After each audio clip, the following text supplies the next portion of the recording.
Aïe, ouh. Le terme de scoliose qui désigne cette déformation de la colonne vertébrale vient du grec scolios qui signifie littéralement tordu. Et si on n'y prête pas attention, effectivement, l'évolution de cette affection peut contribuer à rendre bossue la personne. Il existe des scolioses vraies qui sont des maladies induisant des déformations très importantes de la colonne vertébrale et de la cage thoracique et qui nécessitent des soins difficiles et compliqués.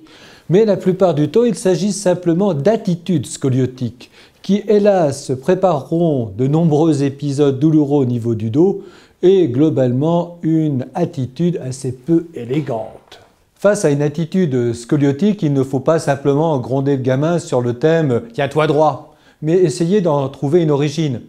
Une jambe simplement légèrement plus courte l'une que l'autre peut en être à l'origine et une simple talonnette suffira à l'enfant pour se tenir droit sans être gêné. Un cartable trop lourd peut également être à l'origine de cette attitude scoliotique. Quand un demi-pensionnaire porte toute la journée un cartable d'un poids de 8 kg, il porte à bout de bras pratiquement l'équivalent d'un cinquième de son corps. Outre les dégâts que font courir ce poids sur la colonne vertébrale, les contractures musculaires qui résultent de cet effort suscitent une position bizarre qui peut malheureusement à terme perdurer. Au cartable à main, il vaut mieux choisir et préférer le cartable qui se porte dans le dos. Une charge est d'autant mieux supportée qu'elle s'exerce dans l'axe de la colonne vertébrale. Une autre cause d'attitude scoliotique est la position au travail. Quand on doit rester des heures immobile face à un écran ou une feuille de papier sur un sujet pas particulièrement palpitant, on est tenté d'opter pour une attitude guidée par l'ennui.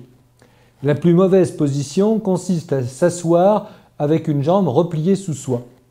La fesse qui repose alors sur le pied est considérablement plus haute que l'autre, ce qui va induire un déséquilibre du bassin et de la colonne vertébrale dont l'enfant, voire l'adulte, souffriront rapidement.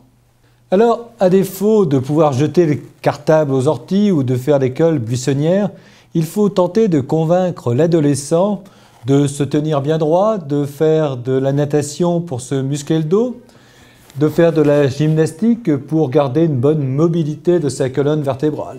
Sinon, eh bien, à défaut d'attraper une scoliose, il aura, comme une bonne moitié de ses parents, mal au dos toute sa vie.